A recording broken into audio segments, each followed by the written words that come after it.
سلام خدمت دوستان عزیز. پست آموزشی نحوه گریسکاری ترمز بوربرینگی.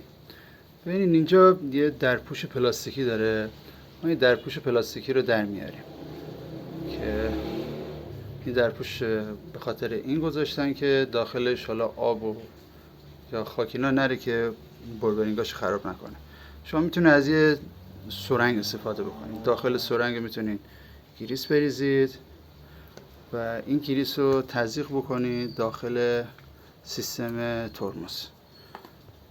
میتونید سال یک بار این کار رو انجام بدید و اگه زمانی که گریس نداشته باشه و گریس خوش شده باشه ترمز صدا میده و ترمز هم ضعیف‌تر میشه. و کلا این قسمت اگه نگاه بکنید زمانی که زیاد کار میکنه داغ میشه که حتی این بالاش هم این اخطار داده که اگه داغ بشه یا دست دیدین گرمه، این گرماش طبیعیه به خاطر اصطکاکی که داخل سیستم ترمز پیش میاد باعث تولید گرما میشه.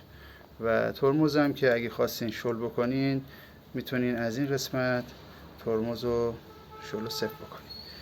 این در رابطه با سیستم گریسکاری سیستم ترمز بوربرینگی که تو پستای بعد کاملا این ترمز رو باز میکنم و داخلش رو نشون میدم که به چه صورتیه و اینکه اگه شستشو هم بشه داخلش خیلی بهتر چون گریس میمونه کهنه میشه و میچسبه به جدارا و اینکه اگه بتونین اینو شستشو بدین خب خیلی بهتر که در این زمان شستشو باید کلا چرخ عقب رو در بیارید و یه مهره داره که آچار 17 بهش میخوره، مهره رو باز بکنید تا این ترمز کاملا آزاد بشه. البته قبلش هم این پیچ مهره هم باید باز بکنید و پشت کار رو میبینید که به چه صورت ترمز کارش انجام میده.